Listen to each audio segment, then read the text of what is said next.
Hey guys, welcome back to my channel Doodles and Dishes. അപ്പോൾ ഇന്ന് നമ്മൾ ഉണ്ടാക്കാൻ പോണേ മത്തി ഫ്രൈ. ഞാൻ ഇവിടെ കുറച്ച് മത്തി വാഷ് ചെയ്തിട്ട് നല്ലോണം എടുത്ത് വെച്ചിട്ടുണ്ട്. ഇനി നമ്മൾ ഇതിന് മാരിനേറ്റ് ചെയ്യാൻ പോകുന്ന പേസ്റ്റിന് വേണ്ടി കുറച്ച് വെളുത്തുള്ളി വേണം, ചെറിയ പീസ് ജിഞ്ചർ, കുറച്ച് ചെറിയ ഉള്ളി, ഞാൻ ഇവിടെ 6-7 ചെറിയ ഉള്ളി എടുത്തിട്ടുണ്ട്, പിന്നെ ഹാഫ് നാരങ്ങ. ഇനി നമ്മൾ പേസ്റ്റ് ഉണ്ടാക്കാൻ വേണ്ടി ഈ ഇൻഗ്രീഡിയൻസ് എല്ലാം ഒന്ന് ഫൈൻ പേസ്റ്റ് ആക്കി എടുക്കണം, കുറച്ച് മസാലകളും കൂടെ ചേർത്ത്. മസാലകൾക്ക് വേണ്ടി കുറച്ച് ഉപ്പ്, കുറച്ച് മല്ലിപ്പൊടി, പിന്നെ മഞ്ഞൾപ്പൊടി, മുളക് പൊടി, എന്നിട്ട് കുറച്ച് ജീരകം പൊടി, ഇതെല്ലാം കൂടെ ചേർത്തൊന്ന് ഫൈനായിട്ടൊന്ന് പേസ്റ്റ് ആക്കി എടുക്കണം.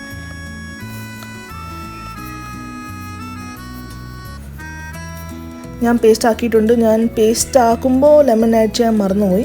നിങ്ങൾക്ക് അപ്പോൾ ആഡ് ചെയ്യാം, അല്ലെങ്കിൽ പേസ്റ്റ് ആയി കഴിഞ്ഞിട്ടും നിങ്ങൾക്ക് ആഡ് ചെയ്ത് നല്ലോണം മിക്സ് ചെയ്ത് എടുക്കാവുന്നേ ഉള്ളൂ. ഇനി നമ്മൾ എടുത്ത മത്തി അതിൽ ഇങ്ങനെ കട്ടാക്കി എടുക്കണം. മസാലകൾ നമ്മൾ മീനിൽ പുരട്ടുമ്പോൾ നല്ലോണം അത് അബ്സോർബ് ചെയ്യാൻ വേണ്ടി മീനെല്ലാം ഇങ്ങനെ സ്ലിറ്റായി ചെറിയ ചെറിയ സ്ലിറ്റ്സ് ആക്കി കൊടുക്കണം. എന്നിട്ട് നമ്മൾ പേസ്റ്റ് ആക്കി വെച്ചത് മീനിലോട്ട് നല്ലോണം ഒന്ന് പുരട്ടിയെടുക്കണം. ചിലവർക്ക് കൂടുതൽ എരിവാണ് ഇഷ്ടം, ചിലവർ അത്ര എരിവ് കഴിക്കാറില്ല. അപ്പം നിങ്ങൾ ഈ പേസ്റ്റ് ആക്കുമ്പോൾ നിങ്ങൾക്ക് എങ്ങനെയാണ് ഇഷ്ടം, കൂടുതലാണോ ഇഷ്ടം കുറവാണോ ഇഷ്ടം, അതനുസരിച്ച് മുളക് പൊടി ചേർത്താൽ മതി. അപ്പോൾ ഞാനിവിടെ മാരിനേറ്റ് ചെയ്ത് കഴിഞ്ഞു എല്ലാ മീനും. ഇനി നമുക്ക് ഈ മീനിലൊന്ന് മസാല നല്ലോണം അബ്സോർബായി കിട്ടാൻ വേണ്ടി ഒരു 20 to 30 minutes മാരിനേറ്റ് ചെയ്ത് കഴിഞ്ഞ് മാറ്റി വെക്കണം.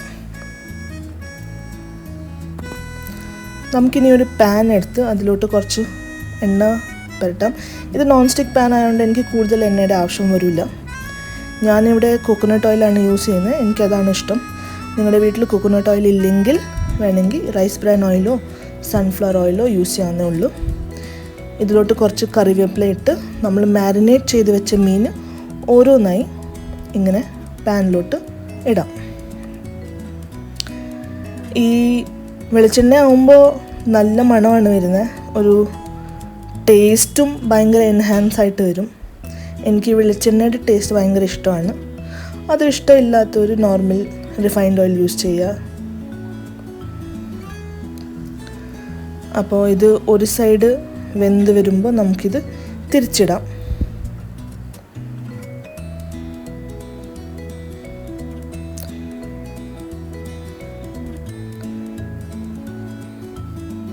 നമ്മുടെ മീൻ നല്ലോണം മുരിഞ്ഞ് വരുന്നുണ്ട്. ഇത് ഓൾമോസ്റ്റ് റെഡി ആയിട്ടുണ്ട്. ഇനി നമുക്ക് ഇത് പ്ലേറ്റിംഗ് ചെയ്യാം.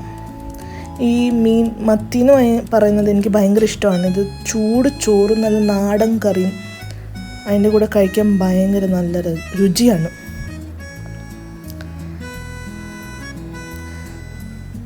അപ്പം നമ്മുടെ മീൻ ഇവിടെ റെഡി ആയിട്ടുണ്ട്. നിങ്ങളിത് വീട്ടിൽ ട്രൈ ചെയ്ത് നോക്കുക, എന്നിട്ട് കമൻറ്റിൽ പറയുക നിങ്ങൾ ഏത് മീനാണ് നിങ്ങൾക്കിഷ്ടം, പിന്നെ ഇതിൻ്റെ ടേസ്റ്റ് കൊള്ളാമെന്നോ ഇല്ലയോ എന്ന്. പിന്നെ ഇനിയും നമുക്ക് നെക്സ്റ്റ് വീഡിയോയിൽ വേറൊരു റെസിപ്പി ആയിട്ട് കാണാം. അപ്പോഴത്തേക്ക് ടാറ്റാ, ബൈ ബൈ.